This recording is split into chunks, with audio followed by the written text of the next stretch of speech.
Santa Cunegunda, emperatriz y virgen, 3 de marzo. Santa Cunegunda, hija de los condes Sigfredo y Eduvigis de Luxemburgo, nació a fines del siglo X y fue educada desde muy niña en el santo temor de Dios, a quien consagró su alma, su cuerpo y su virginidad. Acababa de ser elegido emperador de Alemania San Enrique, duque de Baviera, el cual fue coronado en Maguncia el 7 de junio del año 1002. Luego pensó en tomar esposa, no porque yo fuera de su agrado, pues había hecho voto de continencia, sino para evitar disturbios en la nación, que amenazaba sublevarse si el emperador no se casaba. Estando en tales aprietos, Enrique respondió a los delegados: «No quiero contrarrestar más tiempo vuestra voluntad y deseo, pero en modo alguno me desposaré con mujer que no sea digna, por sus prendas naturales y morales, de compartir conmigo el trono. A vosotros mismos os dejo el cuidado de escogerla con esa condición». Los delegados pusieron los ojos en Cunegunda, princesa de muy alta sangre y piadosísima, y la propusieron a su señor como la única esposa digna de él. En esto vinieron a morir los padres de Cunegunda, y así el negocio de su casamiento hubo de tratarse con sus tutores.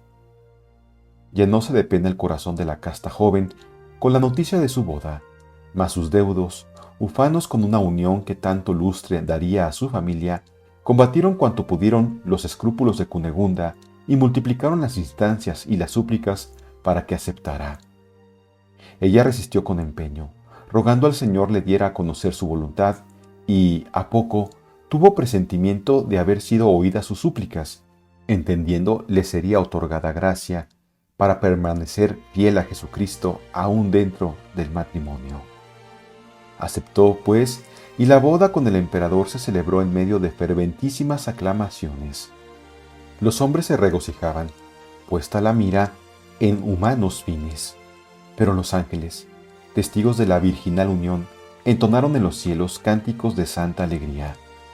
Cuando los obispos hubieron dado la bendición a los nobles desposados, y éstos se hallaron solos, díjole Enrique a Cunegunda: «Queridísima esposa, no quiero que ignores que he jurado al Señor consagrarle mi alma y cuerpo, guardando por su amor continencia perfecta». Al oír tales palabras, el rostro de la joven desposada se inundó de celestial alegría. «Señor y Rey mío», exclamó, «más suaves que el aroma de la miel son para mi corazón estas palabras. Yo también tengo hecho voto de perpetua castidad, y antes renunciaría a las coronas de la tierra que consentir en quebrantarlo». Tomando entonces Enrique la mano derecha de Cunegunda, le dijo: «Ahora sí que en verdad puedo llamaros amiga mía y esposa mía inmaculada.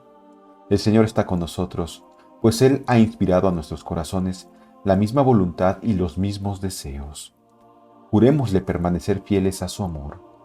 Por lo que a mí toca, por la fe de Jesucristo, a quien pongo aquí como testigo, te prometo honrarte como a la más gloriosa de las esposas, amarte en cuerpo y alma como a mí mismo y preferirte a todos sobre la tierra». La terrible prueba de las candentes rejas de arado. Vivían estos dos santos casados con gran pureza y conformidad, cuando la calumnia vino a sembrar discordia donde había tanta unión. Cobardes cortesanos, aprovechando una expedición militar mandada por el emperador, acusaron a Cunegunda de no guardarle la fe que le había prometido. Pronto cundió la falsa sospecha entre la gente, siendo causa de que todos, a una, trataran de hipócrita a la santa emperatriz. Luego llegó a oídos de Enrique noticia de lo que pasaba, y si bien al principio no dio fe a las falsas sospechas, al cabo, viendo que eran tantos los que se lo aseguraban, juzgó que aquellos testimonios debían tener algún fundamento. Determinó, pues, romper todo trato con ella, hasta tanto que un concilio de los obispos de Alemania dictaminase sobre el asunto. La emperatriz, por su parte, estaba al tanto de las odiosas calumnias que contra ella se propalaban. Hízose un día encontradiza con su esposo, y al llegarse a él serena y confiada para hablarle, Enrique desdeñó su saludo y ni aún quiso mirarla. «Muy apenado, señor», dijo ella sollozando, ¿Por qué no queréis hablarme y apartáis de mí vuestro rostro? A mí no me toca decíroslo, repuso el emperador con voz severa y bajando la cabeza. Interrogad a vuestra propia conciencia, y ella os dará cumplida respuesta. Mi conciencia está sin mancilla, replicó Cunegunda. El Señor que todo lo ve es testigo de ello. No cometí ningún delito de los que se me acusa. Oh Rey, Señor mío, mostrad en este asunto, os lo suplico, heroísmo semejante al que mostrasteis en los combates, y tened paciencia. Ahora parece que yo he menospreciado la honra del reino, pero con la gracia de Dios la restableceré en breve si consentís poner en práctica los medios que yo os sugiera. Apaciguóse un tanto el ánimo del monarca oyendo esas palabras, y Cunegunda prosiguió de esta manera. Juntad, Señor, a todos los príncipes, obispos y cortesanos en esta real ciudad de Bamberg, y examines este asunto en su presencia conforme a las normas jurídicas. Luego la asamblea decidirá. Por mi parte, tengo firme esperanza de que la divina misericordia nos sacará de este abismo de vergüenza y de falsas sospechas. Tras madura reflexión, aceptó el rey la propuesta y juntó la asamblea, que presidió él en persona. Mas llegada la hora de dar fallo definitivo, tanto los príncipes como los cortesanos prorrumpieron en amargo llanto, no pudiendo determinarse a condenar a quien hasta entonces les había admirado tanto con el ejemplo de todas las virtudes. Advirtiólo Cunegunda, y armándose de varonil valor y levantándose en medio del mayor silencio de la asamblea, protestó ser inocente y haber guardado inviolada la fe prometida a su esposo. Con angelical mansedumbre, propúsoles luego ella misma la prueba a que se sujetaría para justificar su inocencia. Traigan 12 rejas de arado candentes, y sobre ellas caminaré con los pies descalzos.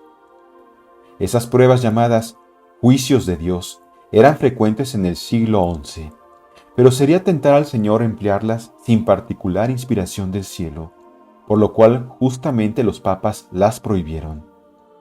Trajeron las 12 rejas candentes y la asamblea se trasladó a la basílica. Cunegunda iba entre 2 obispos y detrás venían el emperador y su séquito.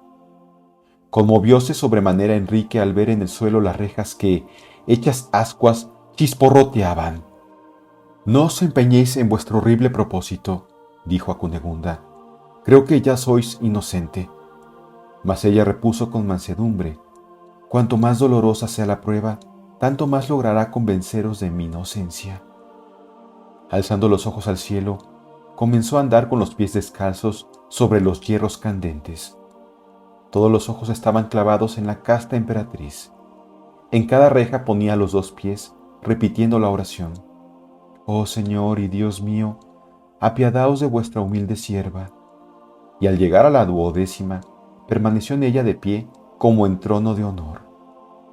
La muchedumbre conmovida se precipitó entonces sobre la santa para venerarla, admirando su heroico valor, y el emperador se echó confuso a sus pies y le dijo: Perdonadme, serenísima reina, y honradme otra vez con vuestro amor. Confieso que he pecado, ultrajándoos con falsas sospechas, mas ya mi dolor y arrepentimiento son grandes como la admiración y estima que por vos siento. Quede mi lengua pegada a mis labios, si hasta el postrero de mis días no procuro reparar mi culpa. Oh Rey y Señor mío, respondió ella, solo a Dios habéis de amar y no a mí. El respeto y afecto que os guardo son sin medida. Así lo fueron desde que tuve el honor de desposarme con vos, y así lo serán hasta mi postre suspiro. Entretanto, la asamblea prorrumpió en cánticos de alabanzas, bendiciendo al Dios Todopoderoso, que sabe ensalzar a sus elegidos. Enrique y Cunegunda permanecieron toda la vida fieles a tan santa resolución, y de allí en adelante se amaron y respetaron más y más, viviendo en completa paz y concordia. Funda iglesias y monasterios. En el año de 1014, Cunegunda, en compañía del emperador, fue a Roma para recibir con él la corona imperial de manos del Papa Benedicto VIII. Ambos santos esposos, animados de igual celo y devoción, diéronse a extender el culto del Señor y edificar muchas iglesias y monasterios, donde Él fuese adorado y servido. Para esto, Primeramente mandaron fabricar un templo al príncipe de los apóstoles, San Pedro, y a San Jorge, mártir, y un monasterio bajo la regla de San Benito, a la honra de San Miguel Arcángel, y otro de canónigos con título de San Esteban, protomártir, dando a estas iglesias muchas posesiones y rentas. También fundó el emperador la iglesia catedral de Bamberg, la cual consagró al Papa Benedicto VIII, venido a Alemania a ruegos del mismo emperador. Y para que las mujeres que deseaban servir a Dios en toda perfección también tuviesen lugar cómodo para poderlo hacer, la Santa Emperatriz levantó un monasterio de monjas de San Benito, en honra de nuestro Salvador Jesucristo y de su cruz, y lo enriqueció y adornó con imperial magnificencia, poniendo en el altar mayor una imagen riquísima de oro y piedras preciosas, y dando para el servicio de la iglesia cálices, jarros y fuentes de oro y de plata y ornamentos riquísimos, y todo lo demás necesario para el culto divino, con tanta abundancia y magnificencia que bien mostraban la devoción de quien lo daba. Y no se contentaron estos santos emperadores con fundar los templos y monasterios que hemos dicho, y proveerlos de heredades, rentas y ornamentos, sino que también repararon las iglesias caídas y renovaron las antiguas, de manera que apenas había iglesia que no recibiese de su mano algún don. Modelo de viudas y de monjas. Llegó para el santo emperador la hora de ir a recibir el galardón de sus virtudes y santas obras. Estando Cunegunda ocupada en fundar el monasterio de Santa Cruz, Enrique enfermó de grave dolencia y a punto ya de expirar junto a los deudos de la emperatriz. En presencia de ellos y de cuantos rodeaban su lecho, tomando en sus manos la derecha de Cunegunda, díjoles: «A mi guarda encomendasteis esta Virgen de Jesucristo, y Virgen la torno a este divino Señor y a vosotros». Muy triste quedó la santa por una parte, por haber perdido tan buena y dulce compañía, y por otra muy consolada por ver que el emperador, su marido y espiritual hermano, libre ya de los cuidados de esta vida y de las tormentas del imperio que gobernaba, había llegado a puerto tranquilo de eterna bienandanza, y no menos por verse libre y desatada de los lazos y ataduras con que le parecía estar aprisionada y detenida para no poderse dar totalmente, como deseaba, al Señor.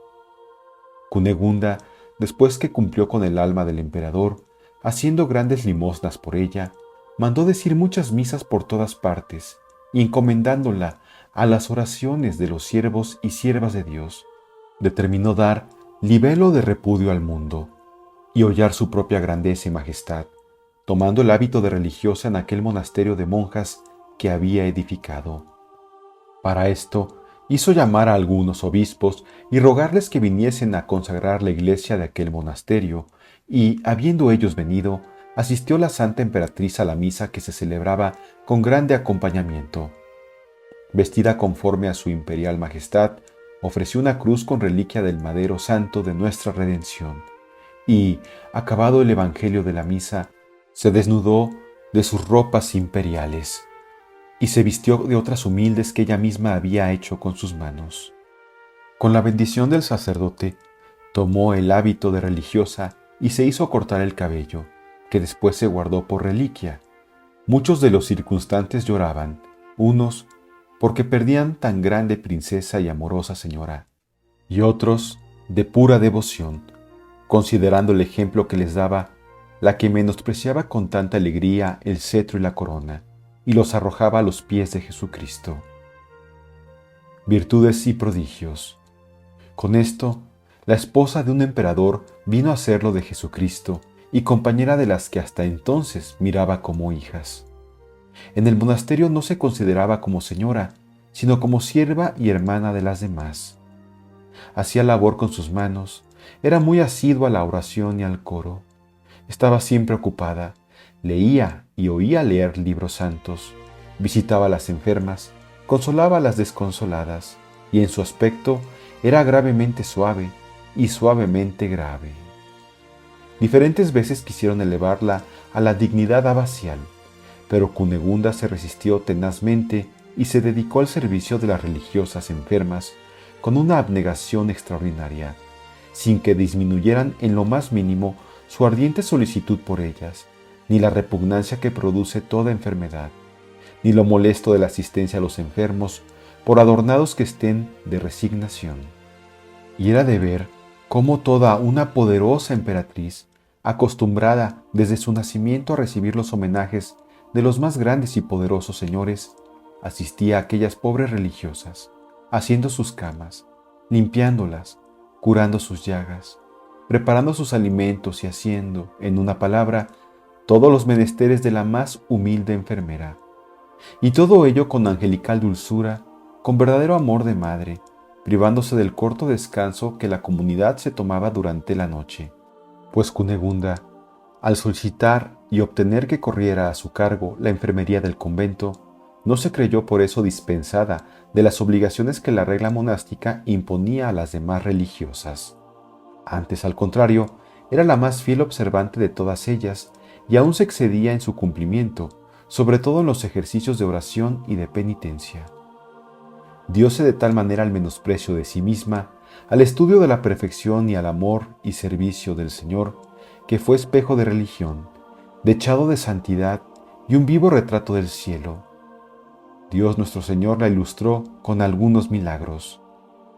Una noche en que, a causa del cansancio, se hallaba recostada en su camilla y cubierta de cilicio, una monja, entretenida en piadosas lecturas, la estaba velando junto a su lecho.